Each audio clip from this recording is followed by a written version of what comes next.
കൊല്ലത്ത് പാലരുവി എക്സ്പ്രസിൽ നിന്ന് യുവാവ് വീണു മരിച്ച സംഭവത്തിൽ അന്വേഷണം ഊർജിതമാക്കി റെയിൽവേ പോലീസ്. തിങ്കളാഴ്ച പുലർച്ചെ 12:15 കൂടിയാണ് കേസിനാസ്പദമായ സംഭവം അരങ്ങേറിയത്. ചെങ്ങന്നൂരിലെ ഹോട്ടൽ തൊഴിലാളിയും തമിഴ്നാട് തൂത്തുക്കുടി സ്വദേശിയുമായ 46 വയസ്സുള്ള സെന്തിൽകുമാറാണ് ട്രെയിനിൽ നിന്ന് വീണു മരിച്ചത്. കുര സ്റ്റേഷന് സമീപമുള്ള ഇടവം പാലത്തിനടുത്ത് വെച്ച് സെന്തിൽകുമാർ വീഴുകയായിരുന്നു. സെന്തിൽ വീണതറിഞ്ഞ് സഹയാത്രികർ ട്രെയിൻ ചങ്ങല ഉപയോഗിച്ച് പിടിച്ചു നിർത്തുകയായിരുന്നു.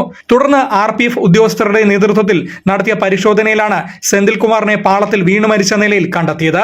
തുടർന്ന് സെന്തിൽകുമാറിന്റെ മൃതദേഹം പോസ്റ്റ്മോർട്ടം നടപടികൾക്കായി പുനലൂർ താലൂക്ക് ആശുപത്രിയിൽ എത്തിച്ചു.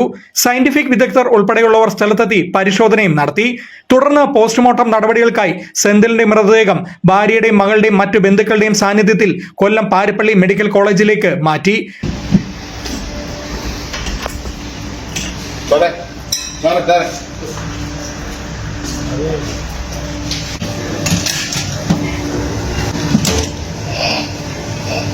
അതേസമയം സെന്തിലിന്റെ ദുരൂഹമരണത്തെ തുടർന്ന് സഹയാത്രക്കാരായ 6ഓളം തമിഴ്നാട് സ്വദേശികളെ റെയിൽവേ പോലീസ് കസ്റ്റഡിയിലെടുത്ത് ചോദ്യം ചെയ്തു വരികയാണ്.